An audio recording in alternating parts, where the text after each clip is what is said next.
Hi,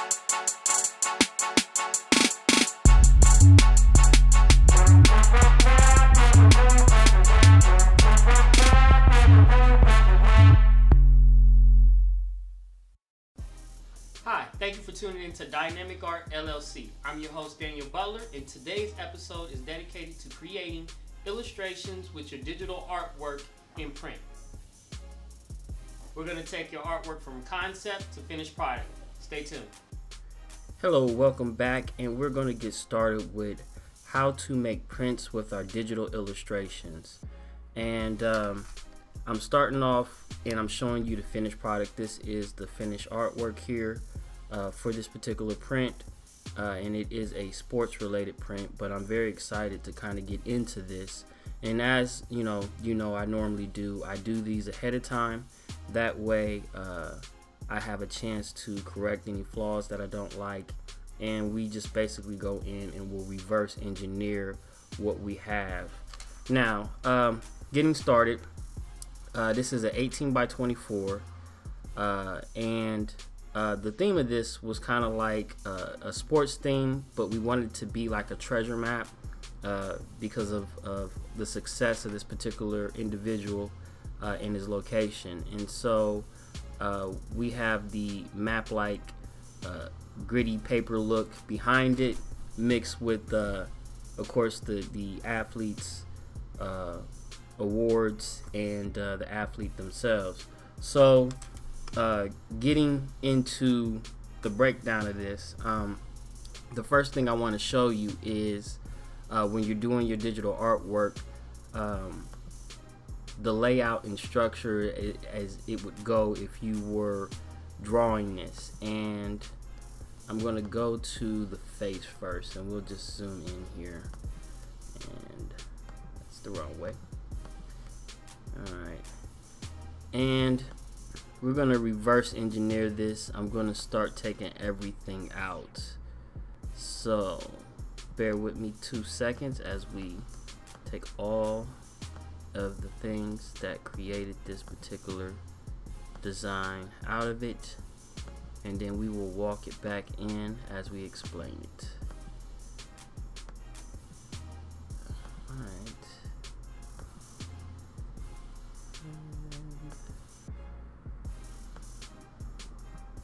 Alright, now of course I do everything in layers, and one of the things that I was able to pick up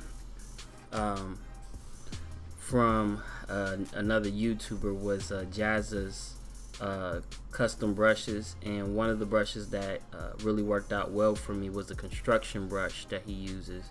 It just has a nice gritty paper-like feel to it, and it's really easy to sketch with, especially if you're drawing on a tablet.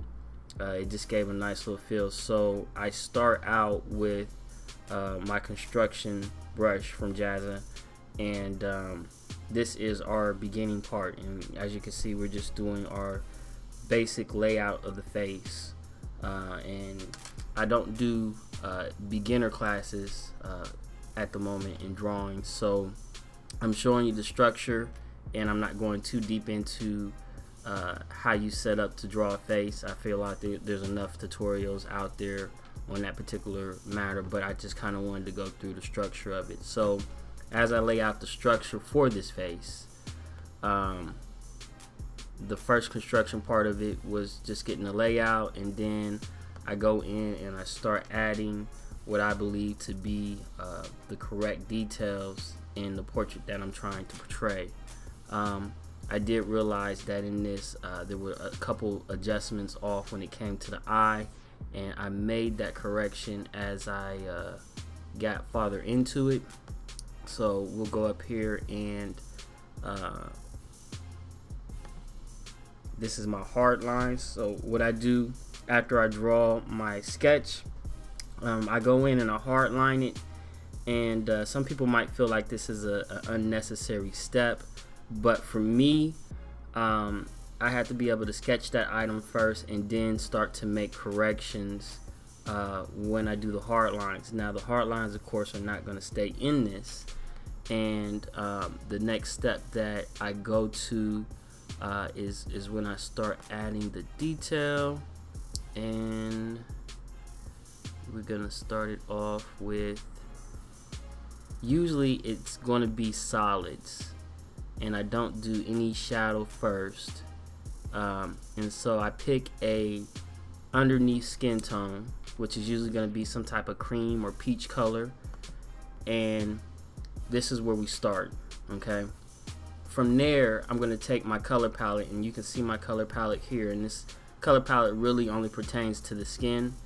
It doesn't really pertain to anything else outside of that. There are other colors that I don't have on this color palette for the jersey and stuff, but this pertains to the color setup that I wanted to use for the skin tones, and I based this particular color selection based on what I was looking at when I decided to use it as reference to create this actual artwork. And I don't condense these layers, and I mainly don't condense the layers as I move along, because I want the ability to go back in and show you guys the different steps that I take through it. And so after I get done putting in a solid cream or peach like color to give me a base to work from, I then go in with the next color, which would be a lighter brown.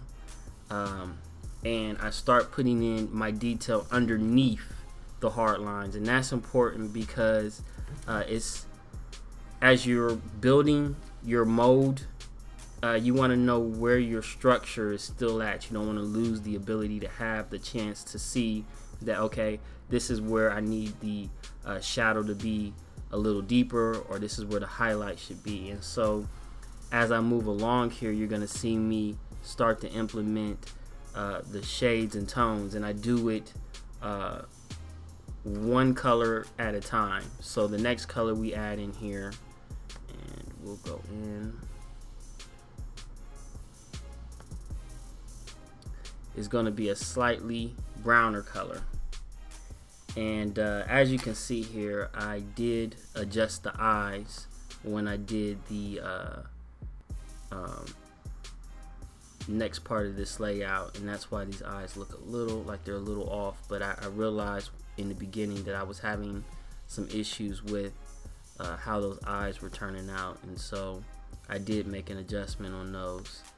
From there we go in and I add my next dark layer of skin tones, and this probably looks a little weird, and that's because we're not looking at all the colors. But at this point I can go ahead and start taking out my hard lines, and what I do here is add in a couple more here, but let's take out our hard lines now. Go up to the top. Alright, so now I'm getting the structure of what I'm creating, and this pretty much is just a blend of colors that are giving me the structure of what I want to create. And I just start walking in all my colors here. So those are going to be my highlights. Those are going to be some more tones that I felt needed a little bit more red, and that's what you see me add. And these are going to be my darker tones here. And then that's when you start seeing it come to life, when we start adding our deeper shadows and the things that make the picture look more three-dimensional. That's what you're seeing me add in. And let's go here. We can take out, no. Let's get rid of our construction lines behind it, because we don't need those in there anymore.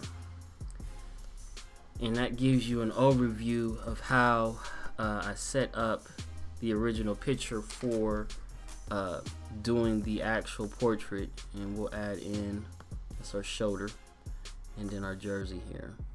Now I do go in once I put them on the actual poster, and I do what I prefer to say is more of a cleanup. So in the poster, after I condense it down and put it onto that original poster, you can see that I've gotten rid of some of the hard lines that are around it that still exist in this one. And a lot of times I do that just because I want to see what the effect is with that line on there. Sometimes it's good to have a line on there. It will separate it from the background. In this case, I did remove most of them. I did keep the hard lines on the side of the face that is furthest away because I felt like it still had a good use to stay there.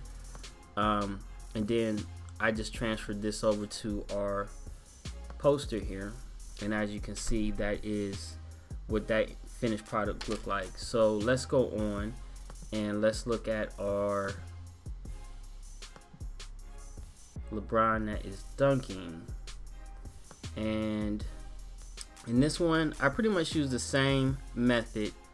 I started with construction lines, and we'll walk it backwards here.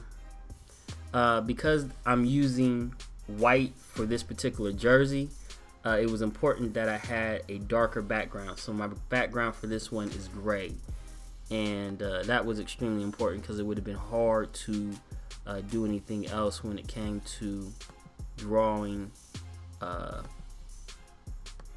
the actual jerseys that he's wearing in this particular setup. Alright, and I also made sure that I had a white backdrop for me to work over top of, and that just works out for just certain colors that I need to pop, just having that white background behind it. But we'll start off with that, and from there, these are, once again, like I said, I use a Jazza custom brush for the sketching because it works out a little better for me. And we'll just zoom in, and I just pretty much get a lay of the land, what I want things to look like. And when I originally start with this, I do draw under top of hard lines, and I will bring in the hard lines here so that you can see what those look like. These are going to be my hard lines, and once I draw my hard lines in, the things that I feel can be erased or we're going to work on top of at some point in time, I go ahead and I remove the sketch, and as you can see, this is what we were left with. This is our most of what we're going to be working with as far as a palette. And I always start with solid colors first. Just fill it in solid. You know, it's gonna look real bland, it's gonna look real blockish and cartoonish, but we're gonna use this color as a building block. And as you can see, even when it comes to the fade and everything, these are all just solids. This is just me mapping in how I want the fade to go out in certain areas where his hair is lighter, and it's really sketchy, but it gives me a blueprint of what I want to see. And from there, we start implementing our shades, and that part is important because this is where we start to get all our detail. And as you can see, I'm adding it in. At this point, we can go ahead and remove our hard lines. So I'll take that out, and as you can see, it does look kind of spooky there, but we are going to start adding in the detail that we need, and we add it in, you know, by just basically going underneath that hard line and putting it in. And then I have a top layer for the top shadows,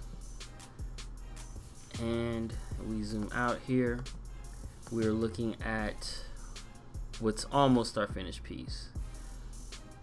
And so now that we have our two main pieces, we can go ahead and go back to our layout, and we can start taking this apart and just kind of getting an overall layout of what we did here.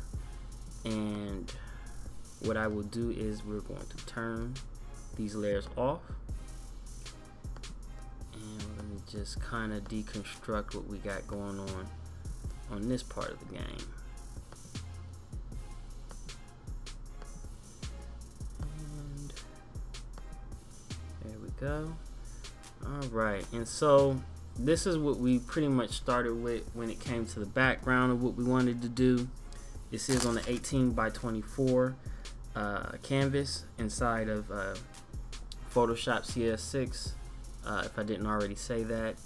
And really basic. I mean, what I did was I took the color tone that I wanted and I kind of erased away areas with a gritty brush, and just to get that worn and old and torn look, I decided to put this color behind it, more or less to kind of represent the colors that we were going to be using in some of the artwork, and it also felt like it gave it a waterish type look to it. And then I made sure that when I drew the actual map of Ohio, that I kept it really kiddish like, and that was done on purpose. You know, really simple, like a kid could draw it. And that's because I wanted to make sure that we kept a really authentic look as far as getting that idea of the map out. And X marks the spot.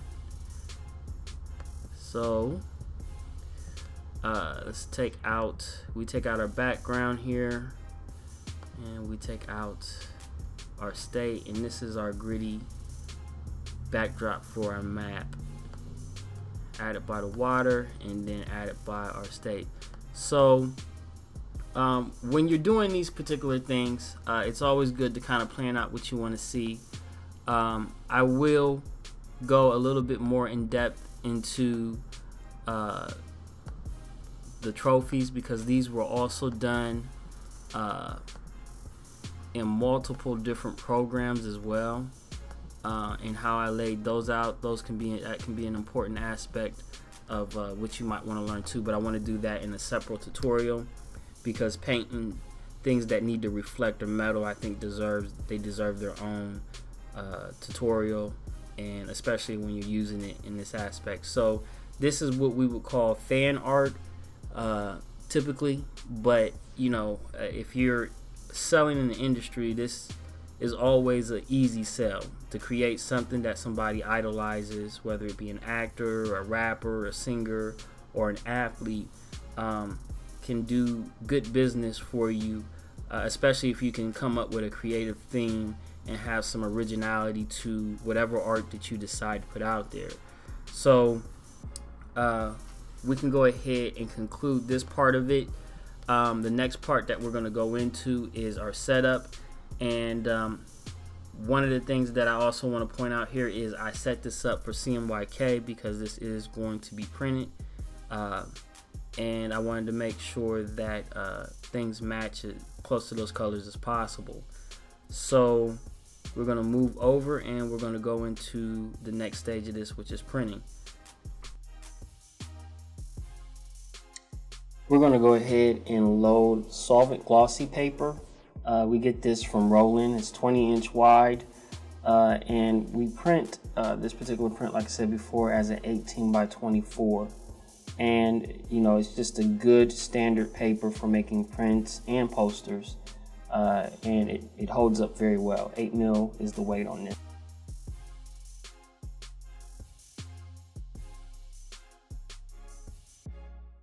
Hi, welcome back.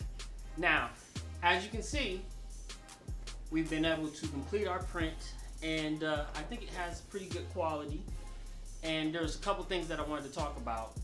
One is, what is the reason for doing digital prints versus doing regular canvases?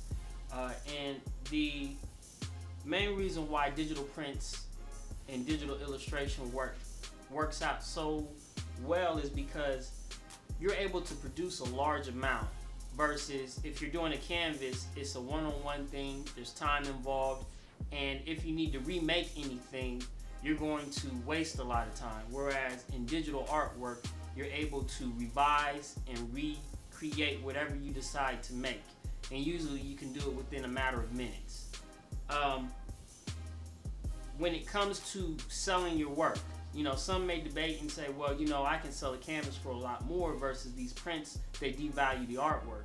Well, take it and look at it in the terms of this.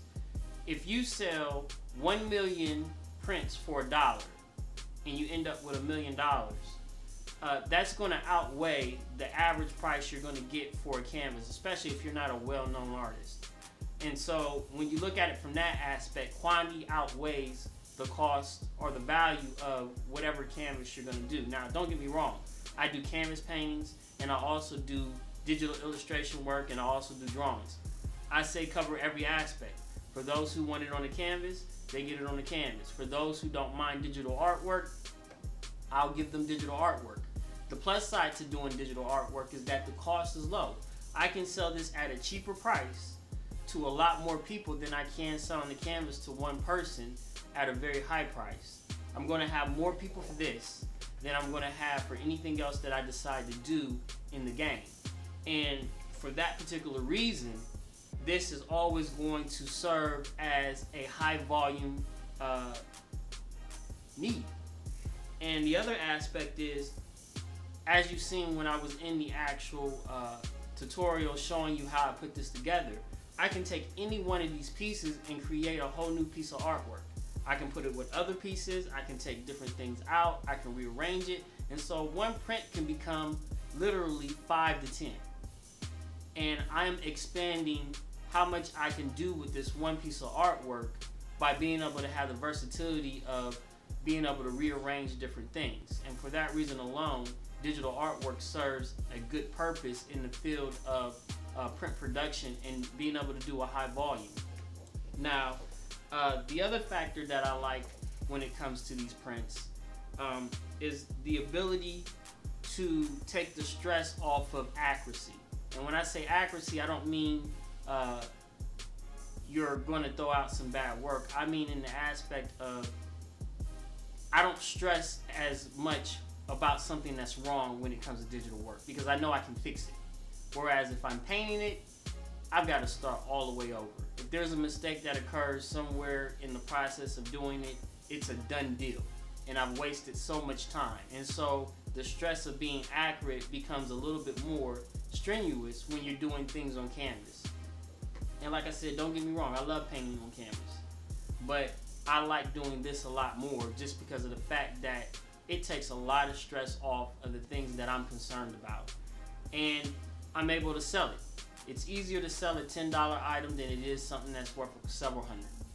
And that's what you have to keep in mind. So I hope you've enjoyed what we've done here today. Don't forget to hit that subscribe button and that like button. And I'll look forward to seeing you in the next video. Please subscribe so that we can blow up this channel. Have a good day.